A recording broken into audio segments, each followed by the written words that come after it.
அனைவருக்கும் வணக்கம். இன்னைக்கு ஜூலை 8, 2025 செவ்வாய்க்கிழமை. தினமணியில் இருக்கிற முக்கியமான நியூஸஸ் என்னென்னு பார்ப்போம். ஹெட்லைன்ஸ் என்ன கொடுத்துருக்காங்கன்னா, பிரிக்ஸ் ஆதரவு நாடுகளுக்கு 10% கூடுதல் வரி. அமெரிக்க அதிபர் ட்ரம்ப் எச்சரிக்கைன்னு தெரிவிச்சிருக்காங்க.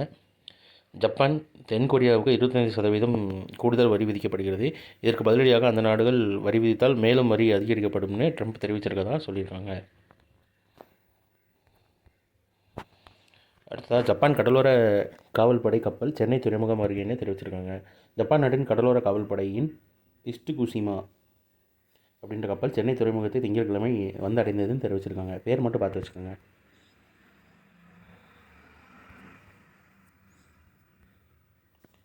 ஏழை மாணவர் விடுதிகள் சமூக நீதி விடுதி என பெயர் மாற்றம் முதல்வர் மு.க. ஸ்டாலின் அறிவிப்புன்னு தெரிவிச்சிருக்காங்க. தமிழகத்தில் உள்ள ஏழை மாணவர்களுக்கான பள்ளி கல்லூரிகளின் விடுதிகள் இனி சமூக நீதி விடுதி என்ற பொது பெயரால் அழைக்கப்படும் என்று முதல்வர் மு.க. ஸ்டாலின் திங்கட்கிழமை உத்தரவு பிறப்பித்தாருன்னு சொல்லி தெரிவிச்சிருக்காங்க. இது ரொம்ப இம்பார்ட்டண்ட்டு, பார்த்துக்கோங்க. இந்த மாணவர் ஹாஸ்டல்ஸ் வந்து இனிமேல் சமூக நீதி விடுதிகள் என பெயர் மாற்றம் பண்ணியிருக்கதா சொல்லியிருக்காங்க. அடுத்ததாக நீங்கள் திருக்குறள் என்னன்றதை பார்ப்போம்.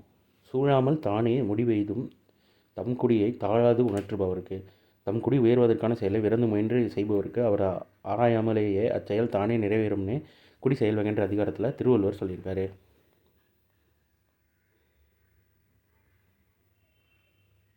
மக்கள் தொகை கணக்கெடுப்பு முதல் முறையாக எண்ம சுய பதிவு முறை அறிமுகம்னு தெரிவிச்சிருக்காங்க. விரைந்து வெளியாக வாய்ப்புன்னு தெரிவிச்சிருக்காங்க. நாட்டின் 16வது மக்கள் தொகை கணக்கெடுப்பில் குடிமக்களை சுயமாக தரவுகளை பதிவு செய்யும் வகையில் சுய கணக்கெடுப்பு பிரத்யேக வலைதளம் அறிமுகம் செய்யப்பட உள்ளதாக மத்திய அரசு அதிகாரிகள் திங்கட்கிழமை தெரிவித்தனர். இதன் மூலம் இந்த கணக்கெடுப்பு முடிவுகள் விரைந்து வெளியாக வாய்ப்புள்ளதாக கூறப்படுகிறது. முதல் முறையாக அறிமுகப்படுத்தப்படும் இந்த எண்ம மக்கள் தொகை கணக்கெடுப்பு நடைமுறையின்படி ஆண்ட்ராய்டு மற்றும் ஆப்பிள் கைபேசிகள் பதிவிறக்கம் செய்து கொள்ளக்கூடிய வகையிலான கைபேசி செயலி மூலம் குடிமக்களிடமிருந்து தரவுகள் சேகரிக்கப்படும்னு தெரிவிச்சிருக்காங்க. 2011 நடந்தது 15வது மக்கள் தொகை கணக்கெடுப்புன்றதை ஞாபகம் வச்சுக்கோங்க. தெற்குலகை பிரிக்ஸ் வழிநடத்த வேண்டும்னு பிரதமர் மோடி தெரிவிச்சிருக்காரு. அப்புறம் மலேசியா பிரதமர் கியூபா அதிபருடன் சந்திப்புன்னு தெரிவிச்சிருக்காங்க. தெற்குலக நாடுகளின் எதிர்பார்ப்பை பூர்த்தி செய்வதோடு அந்நாடுகளை பிரிக்ஸ் கூட்டமைப்பு வழிநடத்த வேண்டும் என்று பிரதமர் நரேந்திர மோடி ஞாயிற்றுக்கிழமை தெரிவித்தாருன்னு தெரிவிச்சிருக்காங்க. அடுத்த ஆண்டு இந்தியா தலைமை வகிக்கிறதாகவும் இருக்குது பிரிக்ஸில். நேற்று நியூஸில் பார்த்துருப்போம் அதை.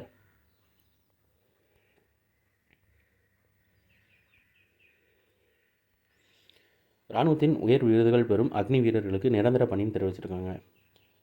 சேனா விருது உட்பட உயர் விருதுகள் பெறும் அக்னி வீரர்களுக்கு இராணுவத்தில் நிரந்தர பணி வாய்ப்பு வழங்கப்பட உள்ளது.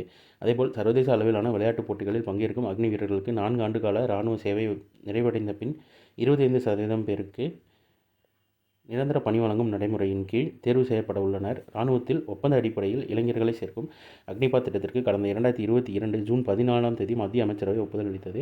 இந்த திட்டத்தின் கீழ் பணிக்கு தேர்ந்தெடுக்கும் இளைஞர்கள் அக்னி வீரர்கள் என அழைக்கப்படுகின்றனர். 4 ஆண்டுகள் மட்டுமே இவர்கள் இராணுவத்தில் சேவையாற்ற முடியும். அதன் பிறகு மதிப்பீடு செய்யப்பட்டு 25% வீரர்கள் மட்டுமே நிரந்தரமாக பணியில் தொடர அனுமதிக்கப்படுகின்றனர்னு சொல்லியும் தெரிவிச்சிருக்காங்க. அதனால் இதுதான் அந்த ஸ்கீம் 2022 சொன்ன அந்த இது. அதில் இப்போ என்ன சொல்லியிருக்காங்கன்னா, உயர் விருதுகள் பெறும் அக்னி வீரர்களுக்கு நிரந்தர பணின்னு சொல்லியிருக்காங்க. நாமக்கல்லில் தனியார் உணவகங்களின் புதிய செயலி. ஆன்லைன் உணவு விநியோக நிறுவனங்களுக்கு எதிராக நாமக்கல்லில் தனியார் உணவகங்கள் இணைந்து தொடங்கிய புதிய செயலி மூலம் முன்பதிவு செய்து வீடுகளுக்கு நேரடியாக உணவு விநியோகம் செய்து வருகின்றனர் சொல்லி தெரிவிச்சிருக்காங்க. ரைட் சைடில் இருக்கு பாருங்கள். அதன்படி ஜோரோஸ் என்ற புதிய செயலியை அறிமுகம் செய்வதாகவும் வாடிக்கையாளர்களுக்கு தேவையான உணவுகளின் விலையில் விற்பனை செய்யப்படும் எனவும் அறிவித்தனர்னு சொல்லி தெரிவிச்சிருக்காங்க. அது பேர் வந்து ஜோரோஸ். ஸோ இன்றைக்கான இம்பார்ட்டன்ட் நியூஸஸ் அவ்வளோதான். இது ஒரு ஷார்ட்டட் வெர்ஷனாக 1 மினிட் கரண்ட் அஃபேர் நம்ம சேனலில் இருக்குது. வேணுங்கிறவங்க யூட்டிலைஸ் பண்ணிக்கோங்க. மேலும் இன்னொரு நியூஸ் வீடியோவில் சந்திப்போம். தேங்க்யூ.